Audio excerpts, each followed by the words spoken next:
नमस्कार, ये आकाशवाणी शिमला है।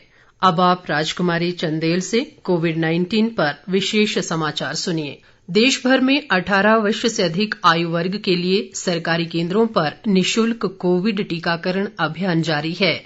युवाओं से आग्रह है कि टीका लगवाएं और अन्य लोगों को भी इसके लिए प्रोत्साहित करें। कोविड स्वास्थ्य के लिए खतरा बना हुआ है, ऐसे में एहतियाती उपायों के पालन में कोताही न बरतें। जब तक जरूरी न हो घर से बाहर न निकलें और 3 सरल उपायों का पालन करें। मास्क लगाएं, 2 गज की सुरक्षित दूरी बनाए रखें, हाथ और मुंह साफ रखें। कोविड संबंधी जानकारी और मार्गदर्शन के लिए राष्ट्रीय हेल्पलाइन नंबर 011 23 97 8046 और 1075 पर संपर्क करें। अब समाचार विस्तार से। प्रदेश में कोरोना संक्रमण के मामलों में लगातार गिरावट दर्ज की जा रही है। राज्य में अभी तक कोरोना के केवल 6 नए मामले सामने आए हैं। इनमें हमीरपुर से 4 जबकि कुल्लू व मंडी जिले से एक मामले की पुष्टि हुई है। इस दौरान प्रदेश में 110 लोग स्वस्थ भी हुए हैं। राज्य में कोरोना मामलों की कुल संख्या 2,04,691 तक पहुंच गई है। प्रदेश में कोरोना संक्रमण के सक्रिय मामले घटकर 836 रह गए हैं। अब तक प्रदेश में 2,03,43 लोग कोरोना संक्रमण को मात दे चुके हैं। राज्य में कोरोना से अब तक 3,491 लोगों की मृत्यु हुई है। वर्तमान में सिरमौर जिले में कोरोना के सबसे कम 3 सक्रिय मामले रह गए हैं।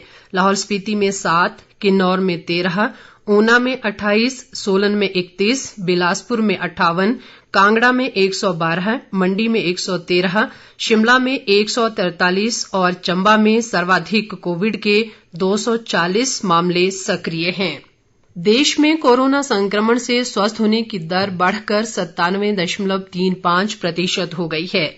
बीते 24 घंटों में 38,652 लोगों ने कोरोना संक्रमण को मात दी है और इन स्वस्थ होने वाले लोगों को जोड़कर अब तक देश भर में 3,04,29,339 लोग संक्रमण से स्वस्थ हो चुके हैं। मौजूदा समय में देश में कोरोना के सक्रिय मरीजों की संख्या 4,09,394 है। देश में कोरोना संक्रमितों की कुल संख्या 3,12,57,720 तक पहुंच गई है। पिछले कल 41,383 नए मामलों की पुष्टि हुई है। संक्रमण से अब तक देश भर में 4,18,987 लोगों की मौत हो चुकी है। देश भर में अब तक 41,78,51,151 लोगों को टीके लगाए जा चुके हैं। पिछले कल 22,77,600 से अधिक लोगों को कोरोना वैक्सीन की डोज दी गई। देश में अब तक 45,09,11,712 कोविड नमूनों की जांच की जा चुकी है। केंद्र सरकार ने राज्यों और केंद्र शासित प्रदेशों को अब तक 43,25,00,000 से अधिक कोविड रोधी टीके उपलब्ध कराए हैं। राज्यों और केंद्र शासित प्रदेशों के पास इस समय 2,88,00,000 से अधिक टीके उपलब्ध हैं।